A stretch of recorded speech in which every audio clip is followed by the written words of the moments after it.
અંકલેશ્વરમાં 2 દિવસ પહેલા થયેલ એક પરપ્રાંતીય યુવાનની કરપીણ હત્યાના મામલામાં ભરૂચ પોલીસે ચોંકાવનારો ખુલાસો કર્યો છે.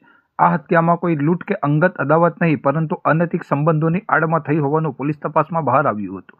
પોલીસે આ ગુનામાં સંડોવાયેલ મહિલાના જમાઈ અને તેના સગીર પુત્રની ધરપકડ કરી કાયદેસરની કાર્યવાહી હાથ ધરી હતી. અંકલેશ્વરના સારંગપુર વિસ્તારમાં ગળું કપાયેલી હાલતમાં મળી આવેલ લાશના કેસમાં પોલીસે ગણતરીના કલાકોમાં સફળતા મેળવી છે.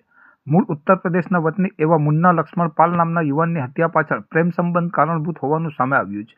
તપાસ દરમિયાન જાણવા મળ્યું હતું કે મૃતક મુન્નાને અંકલેશ્વરમાં પાનનો ગલ્લો ચલાવતી એક મહિલા સાથે પ્રેમ સંબંધ હતો. આ અનૈતિક સંબંધોની જાણ મહિલાના પરિવારજનોને થઈ ગઈ હતી, જેને પગલે પરિવારમાં ભારે આક્રોશ હતો. પોતાની બદનામી અને કૌટુંબિક પ્રતિષ્ઠાને બચાવવા માટે મહિલાના જમાઈ ભોલુ માનિક મંડલ અને મહિલાના સગીર વયના પુત્રએ ભેગા મળી મુન્નાને રસ્તામાંથી હટાવવાનું કાવતરું ઘડ્યું હતું. આરોપીઓએ ધારદાર હથિયારોએ મુન્નાનું ગળું કાપી તેની ક્રૂરતાપૂર્વક હત્યા કરી નાખી હતી અને પુરાવાનો નાશ કરવા માટે તેના મૃતદેહને સારંગપુર નજીક અવ્યવહારુ જગ્યાએ ફેંકી દીધો હતો. હાલ ભરૂચ પોલીસે બંને આરોપીઓની અટકાયત કરી હત્યામાં વપરાયેલું હથિયાર કબજે કરવાની તજવીજ તેજ કરી છે.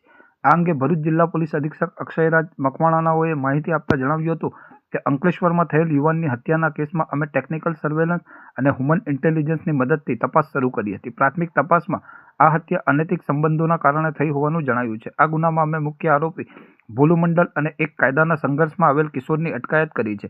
મૃતક અને મહિલા વચ્ચેના સંબંધોની જાણ થતાં આરોપીઓએ આ કૃત્ય આચર્યું હોવાનું કબૂલાત કરી છે. આગળની કાયદેસરની તપાસ ચાલુ છે.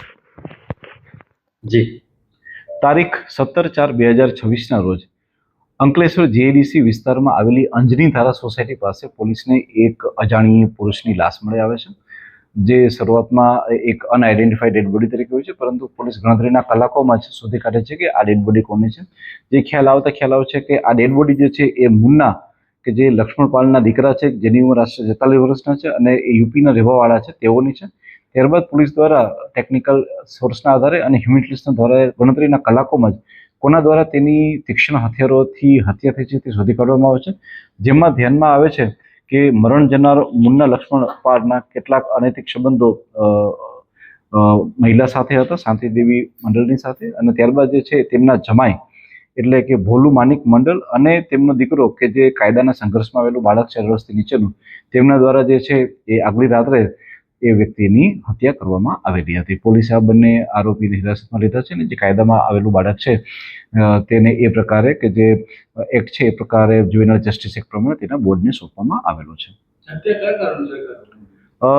જે શાંતિદેવી દિલીપ મંડળ છે તેઓ એક પાનનો ગલ્લો ચલાવે છે અને તેમના ક્યાંય ને ક્યાંય સંબંધો જે હતા એ આ મરણ જનારની સાથે હતા, કે જેને લઈ અને શાંતિદેવીની સાથે અને એ મરણ જનારની સાથે રાત્રે બોલાચાલી થઈ હતી, કે જે વખતે તેમનો ત્યાં જમાઈ જે ભોલુ માનિક મંડળ અને દીકરો પણ હાજર હોય અને ત્યારબાદ બંને દ્વારા જે છે તેની હત્યા કરી દેવામાં આવે છે.